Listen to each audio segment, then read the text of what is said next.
there, comic friends. I'm Travis. And I'm Ethan. And this is No Capes, where we talk about comic books that don't have to do with superheroes. This is for the week of April 1st, 2015. We'll jump right into it with Southern Bastards, issue number 8.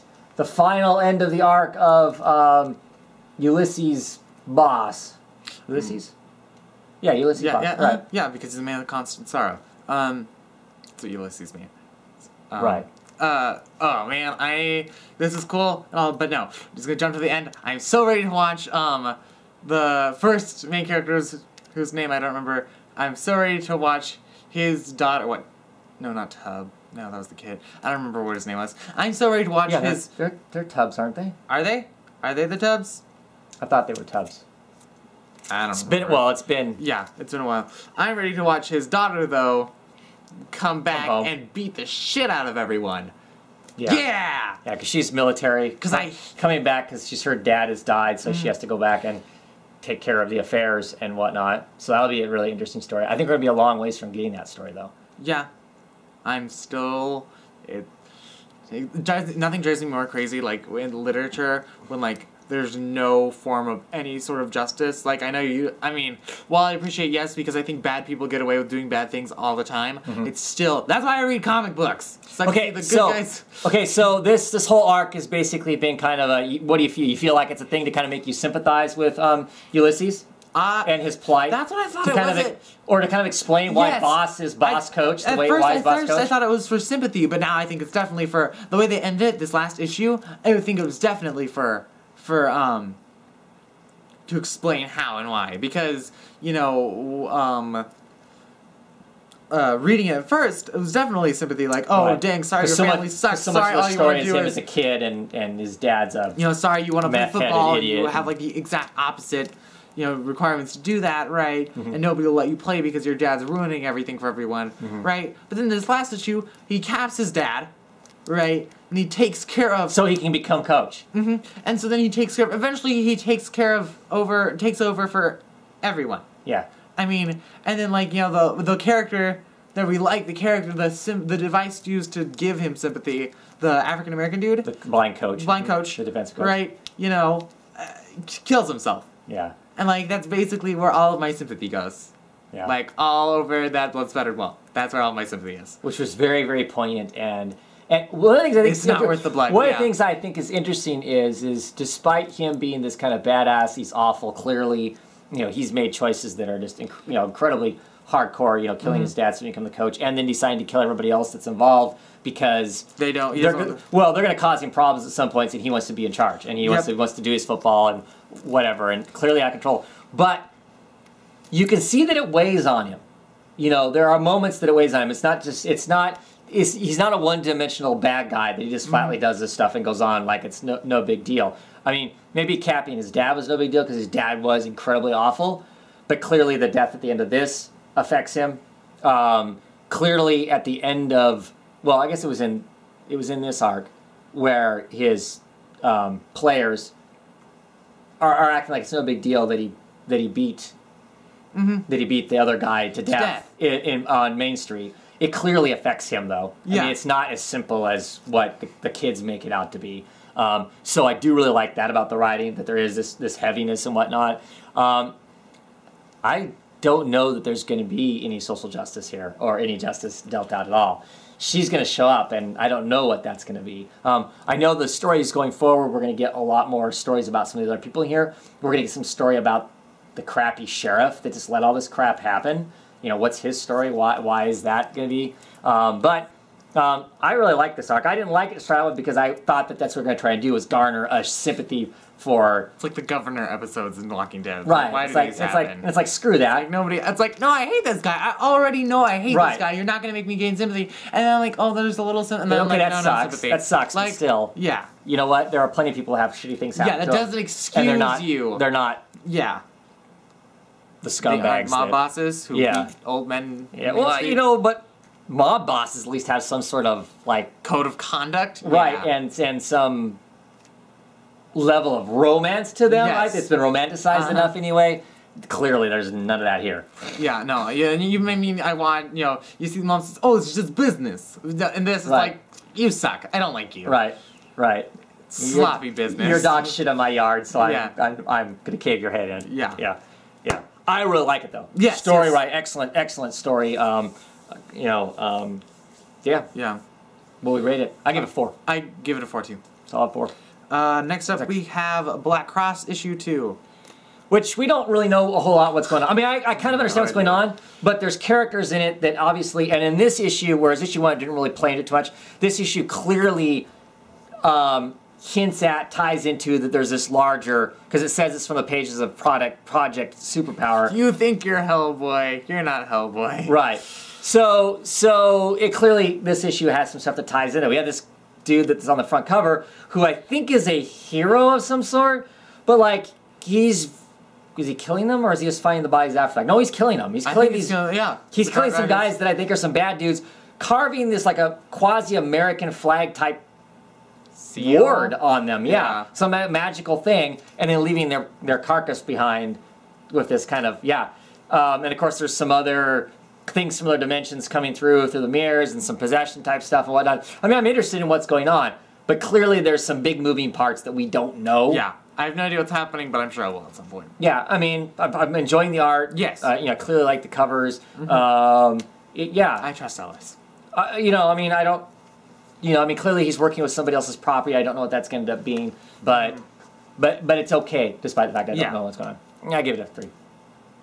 Me too. Yeah. Lady Killer, issue number 4. I like this book. Even though it's telling like one of my least favorite stories, like I don't know, it just you just hate housewives that take control of their lives. No, I don't. Yes, patriarchy for the win. That feel when my girl won't make me a sandwich. No, I'm sorry, internet, don't hurt me. No, no, I don't like people. I don't like stories that are people on the run from their own corporations. Like, those feel cliche and overdone, and I feel like there's only a limited number. It's not so much that I dislike cliches, it's just that I feel like I dislike reading stuff that I've already read, and I feel like there's only so many ways you could take it. Like, in the case of she works for clearly bad people, or sassy people. And now she wants out of the bad people, and so they're gonna they give her the box full of scorpion. I mean, I appreciate, and there's less of the aspects that make it extra fun. Like, it's extra fun seeing her with, with her family, right? Being the like suburban housewife. Right. The perfect 50s. And then seeing her cut down people. Right. There was less of her. I mean, you got to see her girls. That was funny. I love that she takes her girls along with her, and of course the way they portray the girls, they look like Susie Who from The Grinch. First and foremost, their little blonde pigtails, and they're talking so fast. I love their dialogue. Their dialogue blends together. Right. I mean, there's no spaces. Right. And the word bubbles come from both their mouth into one word bubble. They're twins. Yeah, exactly. They're twins, so the word bubbles don't like this. But they're talking about different things. Oh, the topics. So that was clever, and the whole fortune cookies and the cola, right? And I always like. I hate covers where people beat up, but I like seeing people. I like fair fights. Right. Like, I like seeing normal people fight. But her shoe is fashionable for all occasions. Yes, it is. I love that stuff. Yeah, I like watching her fight the lady on the docks, and I think this is going in a direction that won't make me like totally want to puke. But what's crazy? There's only one more issue. What? Yeah, it's a 5-issue miniseries. How are they going to tie this all up in one issue? Right. Yeah. That's what threw me off. It's like, okay, this is issue 4. I like the issue, but I just have a hard time coming to grips with the fact. It was an ongoing. I mean, because at the end of this, they meet a cleaner. Some guy that's clearly whacking people, and he's kind of on the fringe. So they're going to team up with him. These 2 ladies that won out are going to team up with him to get themselves out somehow. Mm-hmm. Now I know there's no more issues after 5. Miss Jones, Jolie Jones, made it very clear at Emerald City Comic Con that she was not doing any more issues past 5. So yeah. I will say this also, as far as I love the art. Her art is awesome. She draws cars really well, and this is probably a sexist thing for me to say, but guys, there's that segment of guys that sit around drawing hot rods all the time, right? It doesn't strike me as being a girl thing to do, not that it couldn't be. And these aren't hot rods, but I mean, as far as just drawing cars that are set from the 50s and 60s, she just does a really good job. But I don't know. I feel like she'll just do a really good job in whatever she does. Sure. I mean, the internet's helpful, and I'm sure photo references are great, but I was just really impressed because I mean, I'm not a car person, but I want my cars to look right. And lots of times people draw vehicles and they don't look right; they look boxy or whatever. Her vehicles all look sound. I mean, they look like vehicles, which I think is really cool. So clearly, you know, that's not a weak point for her. Which I don't know. I was impressed with that too. But see what I mean about her kids? Her kids just look like Cindy Who. I did not realize that until Don't they? I mean, look at that. The big blue eyes. No, they totally do. And the big, yeah, no, they do. They definitely do. I can't imagine that they're not supposed to, but yeah. So anyway, one issue left. I'm digging the issue. I love the art. It just makes you want, hopefully, Julie Jones decides she wants to do lots of work and we'll find something else to do that's cool. Sure. Because I dig her art. I dig her style and everything about this. So, anything else to say about it? No. We'll rate it. I'd give it a solid week 4. Week 4. A solid week 4. No, not even solid. Just week 4. I give it a 4. Week 4. I really enjoyed it. Like its art, like its characters, don't like its story. Cool. Next up we have Wolf Moon issue 5 of 6. Right. So. I like the covers of this book way more than I like the actual book. Right. I mean, the covers are cool because each cover has got a guest artist on it. And they're really cool. And they are. They're pretty dynamic and stuff. So, the interesting part about this story was we kind of get some back history on more of our wolf hunters. Yeah. And that was kind of a horrific story. You know, I assumed that the woman, that she'd probably turned into the wolf, and that was her hang-up. No, her hang-up is that her son gets sick and turns into a wolf in the back seat while they're driving along. That would be pretty horrific. That would suck. Yeah. So that part was cool. That aspect was cool. The meth dealers at the very beginning, that's kind of funny too. Awesome. They blow a hole in the roof, and then the wolves start there, and they're like, oh, yeah. They're acting all tough, you know. They know there's something out there because clearly it you know, hurt and mauled the girlfriend and whatnot. And they're inside, you know, basically doing the come at me, bro, shooting the shotgun into the roof because they know it's on the roof, blow a few holes in it, and of course the wolf just uses that to peel the roof back like a tin can and totally trash everybody in it. Yeah. I mean, this has been an okay. Yeah. It's interesting. That's all it's ever been, though. It's interesting. A different take on whole lycanthropy and all that kind of stuff that has to do with werewolves. Curious to see how this ends. I don't see it ending as having an ending. Do you know what I mean? Yeah. I suspect the wolf gets away somehow out of this whole thing, and it's another issue where there's one issue left, and you've got like 10 things all crashing together, right? You've got wolf hunters. You've got our main character wolf hunters, and you got this nutbag that seems to be collecting wolf parts. Yeah. So, yeah, it feels like we're not going to get enough of that story. Yeah. But that's okay. So it was an okay issue. Yep. I give it a week 3. Yeah, me too. Yeah. Okay, so next we have Hellboy in the BPRD 1952, issue 5, end of this arc. This is everything I could want from a Hellboy comic. Yeah? Yeah. I mean, it's a solid story with Hellboy fighting Nazis and giant monsters, and he says, oh crap.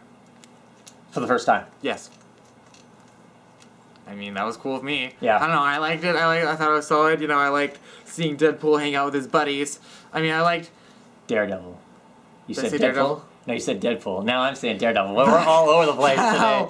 April Fools! Yeah.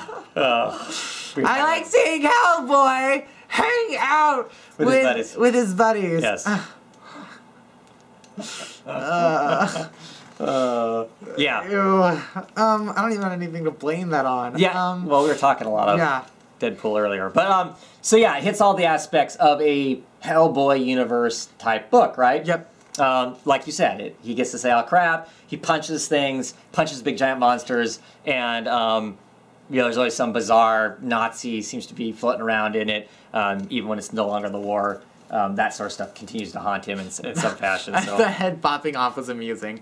Oh, and it was cool to see the creepy little demon girl thing before she was stuck in a glass jar. Yes.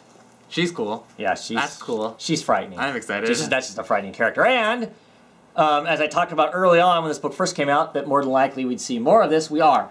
It's confirmed that there will be a Hellboy the BPRD 1953.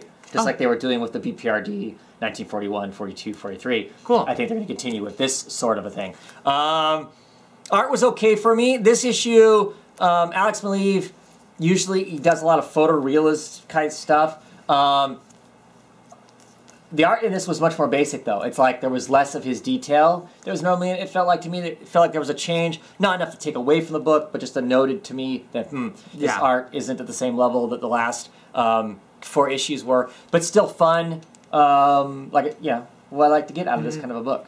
I give it a high 3. Yeah, me too. Yeah. What's next? Next up is Black Science, issue 13. Issue 13. Everyone dies. Everyone dies, as always. No, not everyone dies. No. Anyway, Wait, do we have any like still from the original characters? The kids are the original. Are those are the only originals left though, aren't they? The kids are the original. The African American young scientist is still original. Grant isn't the original. Mom clearly isn't the original. Obviously. I don't think Kadir is the original either. Oh, Kadir is gone. Yeah. He hasn't come back yet. Oh, you haven't seen a Kadir show. That's right. He got the girlfriend's still around, right? The one that caused this whole thing. Yeah, I think so. The original her is still around in some place, right? Unless something happened to her and I can't remember. Yeah. Because there was just a big break. Well, there was between the break and the fact that when I was reading, I don't know, like this book is fine for me. Right. I like this book. Like out of all of Rick Remender's stuff, this is probably my least favorite. Right. And so catching up on comics, there was a few times where I was just like, yep, okay, gonna read Black, great, done. Yeah. So I don't know. There's a lot of characters that I'm like, I don't really know. So a new colorist on the book. So the book looks a little bit different. I mean, it's still got Scalera doing the pencils, but one of the bright dynamic things about the book was the coloring that was on it. Dean White's not on it anymore. New colorist, which I shouldn't have even mentioned it because I can't say the name. Marino Denisio. Does a fine job coloring as far as just being a standard colored book. I like the book. I think it's fun, this constant dimension hopping where you just don't know what's going on, and it always takes the characters a little bit to adjust to try and figure out, okay, what's the play here? You know, because they don't just land in some place that things are just peacefully, we're having a tea party or it's a birthday party or we're eating some nice cake. It's always crazy ass stuff's going on, and it always takes them a while to figure out, okay, these are the people that are warring with each other. How do we get away? Who side do we want to be on? That sort of thing. So, and in this place that they've landed, clearly the actions of other versions of themselves have caused a plague of all plagues on this place. And more than likely, they've been exposed to the plague now. So if they go anyplace else, they're going to further contaminate the onion that is all these dimensions, which is already what's happened anyway. It's becoming a black hole of bad stuff happening. That's probably why I don't like the book. I don't like a lot of things. I hate everything. No, there's just very specific storyline styles that I just don't like for either I feel like they're predictable or I just don't want to read that. Well, like, see, the two that I can think of off the top of my head, obviously, there's more. But actually, really, it's like Lady Killer and Black Science are both books that I want to like, and I like a lot of aspects of. I just don't like their main storyline because they're the two really big, done multiple times. I don't like. Dimensional hopping's been done multiple times? No. That's just like tons of female assassins fighting there. Right? Hasn't been. No, I don't like stories where the main character doesn't know what's going on. Like Amnesia. I hate Amnesia stories. Like the Jason Bourne Chronicles. Right. I mean, sure, I like watching a secret agent beat the crap out of people, but I don't like. We need to watch Memento sometime. Okay, I just don't like it when the characters are like, I don't know what's up. You know, I don't like that. So like the whole, like, I mean, not that I expect them to dimension hop and be like, this is what's going on. Right. But it seems like they spent almost the entire issue, really. They've been running. Yeah. Some of these just seem like, oh shit, okay, we've teleported into someplace. Instead of figuring anything out, it's like, how long, it's not, let's figure this out. It's how long can we survive until we get the pillar up and running again to make another jump. To be fair, it's not so much that. They're trying to fix the pillar so they can control it. Because right now it is randomly jumping. And if they don't get back to the pillar by the time it makes its next jump, they're lost in dimensions. Yeah. So to be fair, I mean, that's the story. I mean, so I guess. Yeah. That's just not me. I like the characters, and I like seeing all the different dimensions. That's cool. I just wish that maybe each dimension was like a 2 or 3 issues compared to a single. Sometimes issue. they're just barely there. Yeah. Yeah. Yeah. Yeah. Cool. I give it a 3. Yeah, I give it a 3 also. A very solid 3. They're hanging out in this place for a couple of issues. Just see how it goes. Okay, so next up we have The Names, issue number 8 of 9. I am excited to see this series end, not because I don't like it, but because I'm just excited to see it end. The answers, right? Yeah.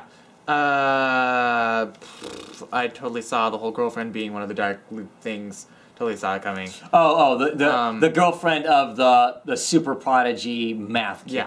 Yeah. That was a pretty obvious. Right. Which anybody else, I don't think it was supposed to be obvious to us. I think anybody besides this gullible kid who clearly just kind of wants a girlfriend if he can't have his stepmom.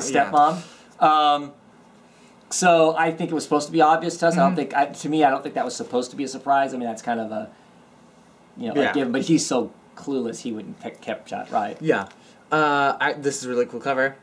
I mean, it's a lot about that cover. I mean, the fact that it's a reflective skull on the skin. Clearly, it's would be a woman potentially disrobing, but at the same time, what her disrobe is actually the black liquid. The liquid. Yeah. And then, of course, there's this. It almost looks like the skull is screaming, and of course, it's math equations. Yeah, it's all around. The cover is freaking awesome.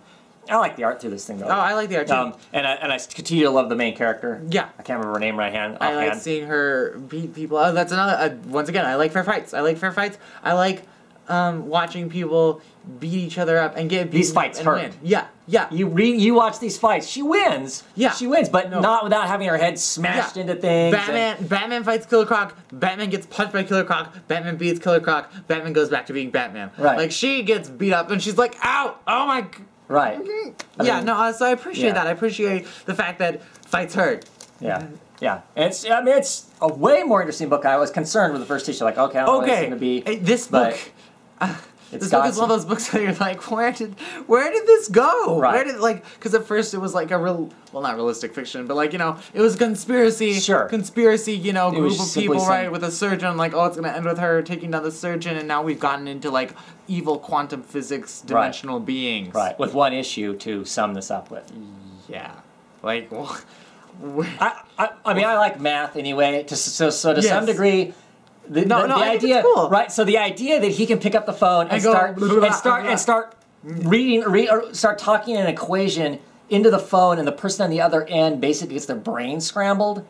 That is so cool. Yeah, I'm like, ooh, that I want to see. That is so cool. Yeah, right. This could go on to something else as far as I'm concerned with that kind of thing going on. But yeah, I like the book. I give it a 4. Yeah, me too. It's exciting. I'm excited to see where it's gonna come down to. So what's next? Next up is Neverboy issue 2. I really like this issue. I like it. I mean, I like the first issue. I thought the issue was interesting and quaint. This issue for me is really cool because it has some of the elements that I really like. You've got this issue's focused more on this taxi cab driver who was this great artist at one time. People know who he is, know his name. He's lost inspiration. He doesn't have anything to do. The art galleries don't want to show his stuff anymore because he doesn't have anything new. Come back with something new, kind of thing. So he's lacks inspiration. He's decided he's going to off himself because he gets kicked out of his home and all that kind of stuff. He's decided that he's going to do himself in, and in the process of attempting to do himself in, he encounters Neverboy, who's running from the diner. This, kind of dream police sort of a thing. Imaginary friends. They're going to gather him up, and so he gets hooked up with this taxi cab driver, who they go to a strip joint, right, an adult theater, to talk to another imaginary person. And of course, this taxi cab driver can see all of them, which is totally wrong, because Neverboy's off his drugs. I guess as long as Neverboy keeps taking psychotropics, he stays grounded in reality. So he's looking for more psychotropics, and he doesn't find them there. We get told that basically this diner is kind of like, it's kind of a mythical thing throughout time. It's a diner here, it's a temple other places, all these different things. And they're basically told that the taxi cab driver should not go to the diner or find the diner because he potentially could destroy all inspiration. You know? So that, to me, that I'm intrigued. I'm intrigued by the fact that here's this guy who's trying to find a new muse. So he's like, dude, I'll score you some drugs. Just take me to the diner. You know, help me find the diner kind of thing. And of course, you got this Nimmer boy who's just in a panic trying to get enough drugs in him so he can rescue his imaginary family. Because he just wants to be a real person because he doesn't want to disappear and get reincarnated as somebody else, some other little kid's imaginary friend. I like it. Which is a really interesting concept to me. Right. Like, I actually really like that kind of story that, you know, I don't want to, like, I don't know, it's straight, I don't want to, like, the reincarnation thing. Like, I mean, I know, like, lots of people are like, reincarnation is great.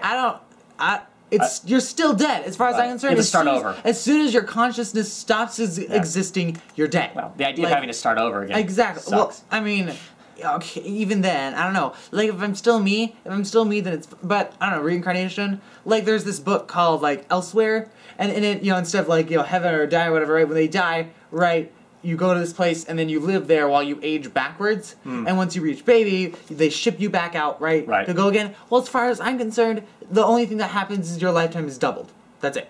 Yeah. I mean, you become whoever else you're going to be. I mean, I guess if you just want, you know, the whole, your soul or essence, right, living on, that's fine. But as far as I'm concerned, the consciousness is what really you, matters. the personality is gone. Exactly. As soon as, so I totally sympathize with Neverboy being like, I don't want to be, you know, I'll come back, but I don't want to at the same time. I want to stay me. I can get behind that. Yeah. Did you like this issue? Yeah. Because you didn't like the first issue. issue. Well, it's not like I didn't really like the issue. I was just like, what is happening? Yeah, I just didn't really, I was like, I don't really get it. But no, I like this issue a lot better. Yeah. For a Dark Horse book, it's one of those books that feels an awful like a Vertigo book to me. Yes, it does. It has that kind of Vertigo feel to it. But I really enjoyed it. I really enjoyed this issue. Excited to see what's happening now. Now, the first issue was kind of an exposure to it. This issue gives us a mission. So now I'm excited to see where it goes. I'm going to give it a 4. Yeah, me too. Okay, and finally, I read Rat God issue number 3. Yeah. No, 5. See, when we started Rat God, right? You're like, you don't have to read Rat God. You know, it's like coffee. It's an acquired taste. And I'm stubborn, right? And I like to consider myself a talented and good reader. So I was like, well, you know what? Like Intersect. You're like, I'm reading Intersect, so it doesn't beat me. And I'm like, in that case, I'm going to conquer Intersect easily as I conquer all things. Right? Okay, reading Rat God, I'm like, what? I'm like, oh, the art is so. The story, I'm done. I don't need to read this book. I don't need to contribute time to reading this book. So it's Richard Corbin, and Richard Corbin is an acquired taste. I like Richard Corbin more when Richard Corbin is doing somebody else's work than when he's just kind of doing his own thing, and here he really is doing his own thing. He's taking tidbits out of the H.P. Lovecraft. Even about? He's taking tidbits out of the H.P. Lovecraft writing style and H.P. Lovecraft world, and in those kinds of stories, you don't. You have the wayward stranger who's kind of minding his own business or doing his own thing, and the bad stuff happens around him, and then suddenly he finds himself in it, and then he suddenly finds himself arrogantly thinking he can take care of it, and then he suddenly finds himself getting really screwed, like dead and getting eaten. Right? Or, I've read H.P. Okay, Lovecraft. so that's what this is. It's the same sort of thing. You got this arrogant, this arrogant guy who's kind of doing his thing, and it's now all biting him in the ass. No, clearly it doesn't make a whole lot of sense. These monsters have been introduced, and they're freaking cool looking as far as that style of art and whatnot. But yeah, there's a lot about Richard Corbin's art that black people don't like. Everything's elongated. Everybody's noses are long, their heads are long.